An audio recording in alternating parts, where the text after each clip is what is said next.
Welcome to the Arlington Street Church podcast.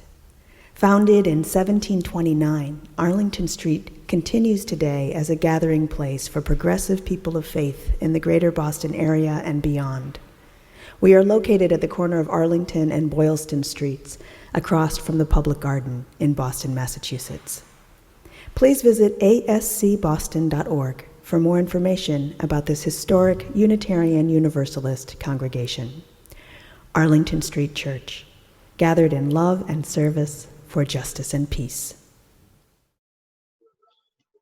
2 weeks ago, on the weekend of Juneteenth, John O'Connor quoted Frederick Douglass to us in his sermon. He quoted, "What to the American slave is your 4th of July?" In its original gendered language, I answer, a day that reveals to him more than all other days in the year the gross injustice and cruelty to which he is the constant victim.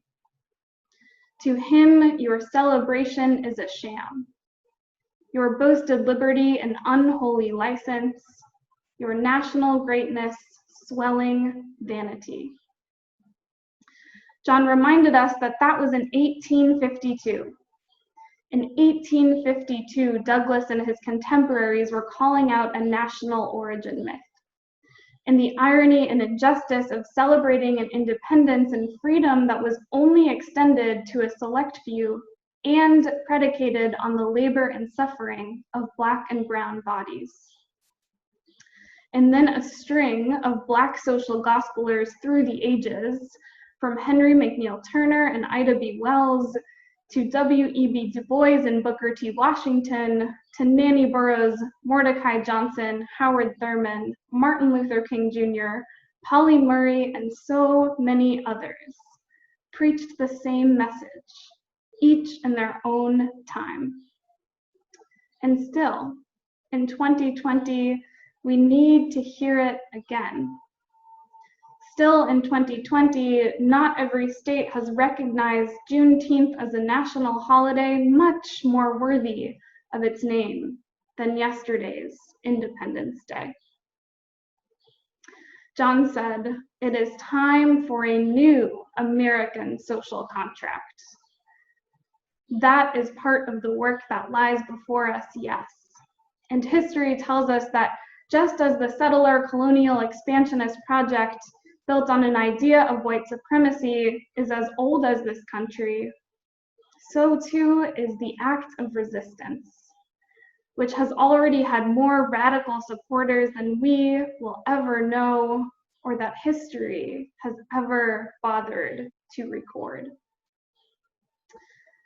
On June 7th, Black and interfaith clergy in the greater Boston area organized what they called the Boston Black Memorial, a mass funeral procession in which they drove 3 hearses through Boston neighborhoods in honor of Ahmaud Arbery, Breonna Taylor, and George Floyd, killed by police brutality in Glynn County, Georgia, Louisville, Kentucky, and Minneapolis, Minnesota.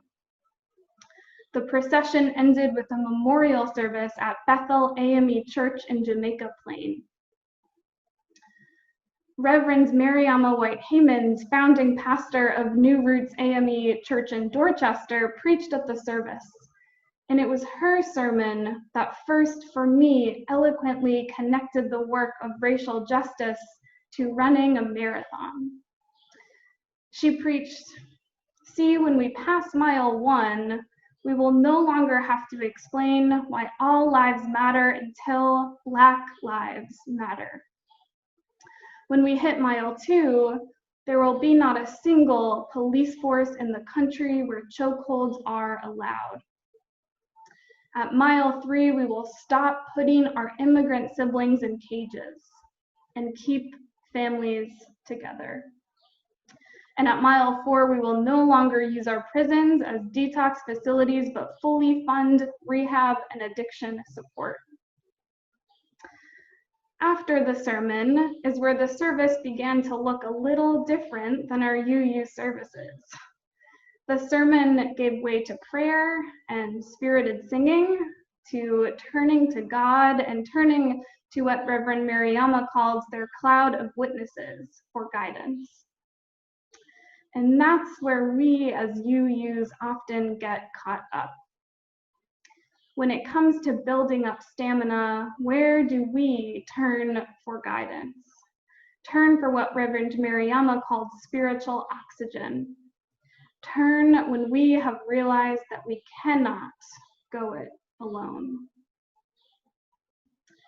The hymn that we sang earlier, Guide My Feet, is a spiritual of resistance that we as UUs have borrowed from the collection of Willis Lawrence James, who was a music educator at Spelman College in the mid-1900s and did amazing work retrieving and preserving Black folk songs along the levees of the Mississippi River. This hymn was inspired by a passage in the book of Hebrews in the New Testament, Hebrews 12. It reads, "And let us run with perseverance the race that is set before us, looking to Jesus, the pioneer and perfecter of our faith."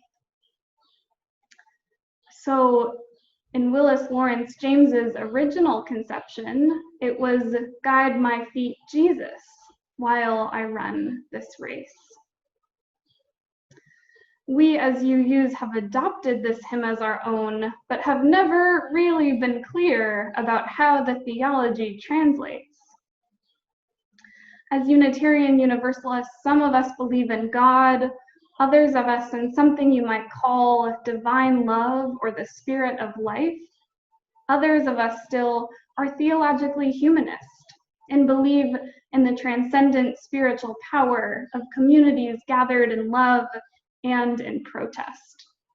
We are agnostics, believing that nothing can ever be known about the existence of God, and atheists, ultimately refuting the existence of God altogether. We might also carry dual identities with us and believe in gods of other traditions, with other prophets and messengers. So when we sing out, guide my feet, who are we as Unitarian Universalists calling out to? Who are we humbling ourselves to? Because I wager that if we are going to sing these borrowed spirituals at all, we have to honor them well by understanding them, by understanding our place as it relates to them, and by reflecting on what we will do. For those of us that have more privilege, what we will do with our bodies, and for all of us, what we will do that aligns the lyrics and our integrity and our call to be in this world. So when we sing out, guide my feet, who are we as Unitarian Universalists calling out to? It is a powerful spiritual practice to admit that we are not in charge, to humble ourselves to something, and on the long road to becoming the anti-racist congregation, denomination, and nation that we are called to be, it is the only way, especially for us white folks. If you believe in God, then you might sing, guide my feet, God, while I run this race. But even if you don't, all is not lost.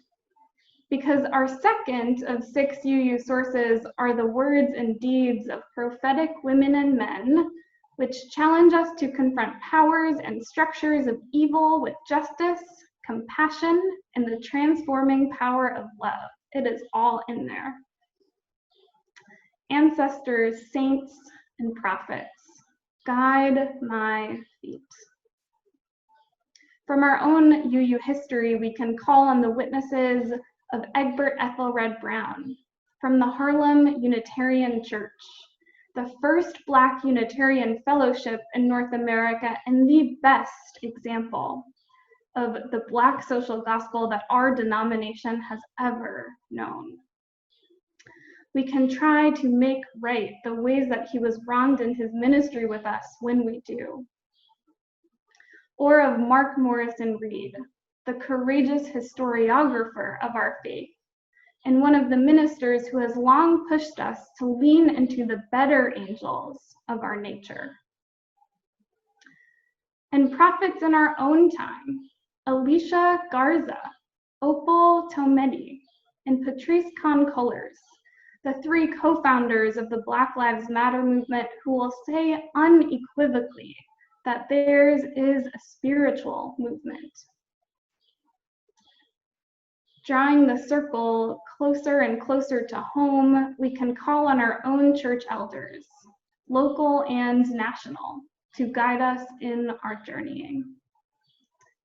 During the last service of our regular church year, where we commemorated the 50th anniversary since the first Boston Pride and reflected on the ways in which liberation and justice for our LGBTQ siblings and our siblings of color have long been bound up together, Julia Simon posted in the chat, and I share again here with her permission. Our queer elders inspire me to keep fighting. They fought for us, and now we fight for the children. Our beloved Arlington Street Church elders, guide my feet. UUA elders in Drum, Diverse and Revolutionary UU Multicultural Ministries, and Blue, Black Lives of Unitarian Universalism, guide my feet. And still, closest to home, we have another option. We have our chalice circles and accountability partners, our communities of practice and our communities of care. On communities of care at the recent Berry Street lecture, Reverend Kimberly Quinn Johnson urged listeners to seek relationships that are supple enough to withstand all the ways that we each fall short, but relationships that also lure and entice us into action. This could be a small group or just one person. Communities of faith and partners in accountability, guide my feet. And by the way, this particular race, of course, is one where we don't need to be able to walk or run even a mile to participate. In another sermon I heard last week, the Reverend Mariela Perez Simons explained that revolutions are always sustained by people taking up different and necessary roles based on what they are uniquely good at. This moment, she reminded us, needs all of us. So why do we need guidance along the way? UUs have long talked about interdependence through the lens of our seventh principle, respect for the interdependent web of creation of which we are a part. But when we talk about interdependence, we don't often also talk about humility, about how we need each other because not only is it lonely going it alone, not only is our voice dull and ineffective alone, but we are also finite alone. I'll always remember during my first year of seminary, my professor of modern theology, Dr. Wesley Wildman, saying to us, you see, if you take intersectionality seriously, your finitude is non-negotiable. Your finitude is non-negotiable. You end somewhere. There are some things that you can just never know, given your particular social location. And when I first heard this, I have to admit, for a while, that was pretty destabilizing. I got to a point in my early 20s, fresh out of college, that both in my adult life and my life as a seminarian, I just wanted to show that I could do it. On the one hand, I wanted to show that I could adult capably, that I knew my way around a checkbook, a pair of jumper cables, a crock pot, and an H&R Block. And I never grew up or lived in a house prior to this current apartment that had a garbage disposal. So instead of figuring out what it was all about, I just avoided it for an entire year, too embarrassed by the fact that I didn't already know. For my roommates currently watching, everything might just make a little more sense now. On the other hand, in UU and in seminary spaces, I thought that the best way for me to be an ally was to show that I already knew how to act. I already knew what to say, even in settings or in conversations extraordinarily new to me. But of course I didn't. And in the process, on both accounts, I closed myself off to more learning. Realizing that your finitude is non-negotiable, that you end somewhere, can either be destabilizing or liberating. And oftentimes it is a little bit of both, because it adds meat to the platitude that we need each other.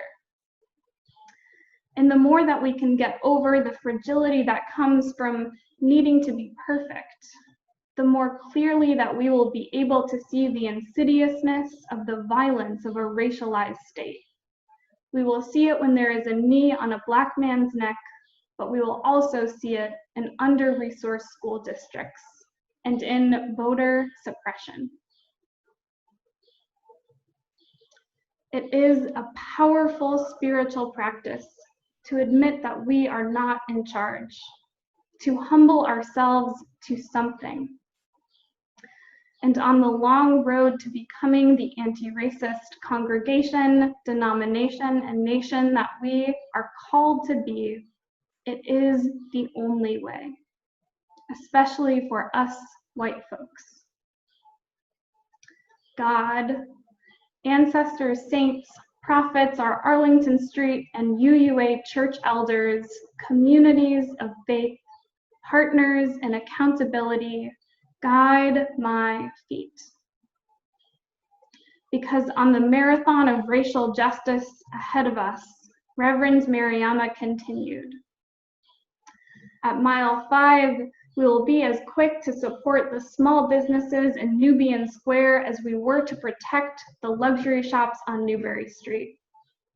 At mile 6, no child will go to school hungry.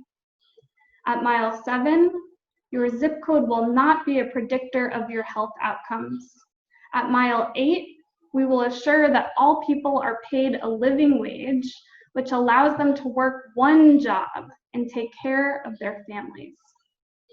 At mile 9, we will get serious about mitigating climate change in solidarity with many coastal cities like our own.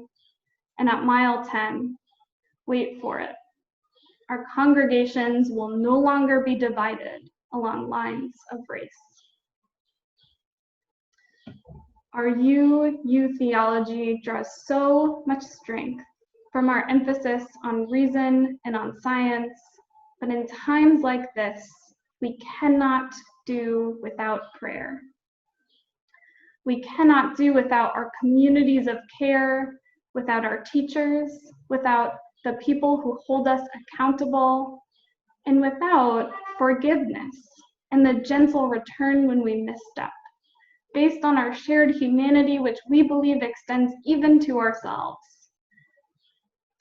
based on a deep, deep reverence for learning, and based on seeing healing and justice as processes so much bigger than ourselves that we delight not in completing them or in performing them, but in just waiting for a moment into their waters. May it be so, and amen.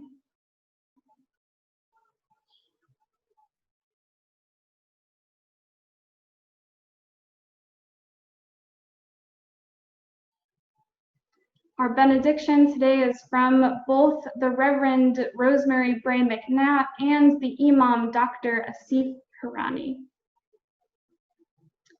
By no means are we Unitarian Universalists perfect. We often fail as much as we succeed. Yet even when we have broken our vows 1,000 times, we return to this essential work of justice and liberation for all. We do the work best when we remember what church is and what church is not. Because spirituality without activism is useless, and activism without spirituality is ingenuine. So let us keep this faith, beloveds, and pass it on. The service begins when the service ends. Amen.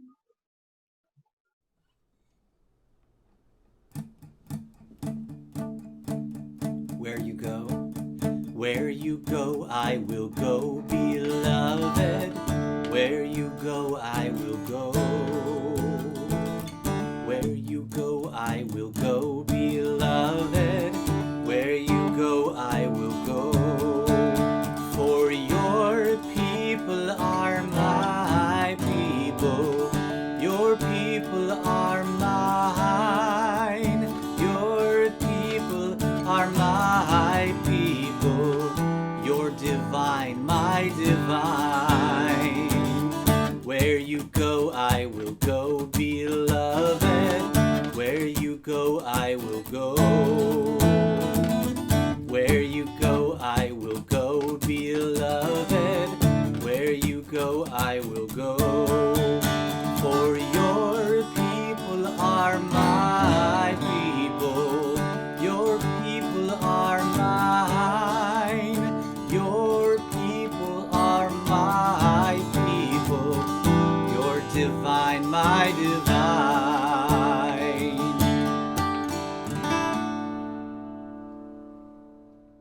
Please visit ascboston.org for more information about this historic Unitarian Universalist congregation. Arlington Street Church, gathered in love and service for justice and peace.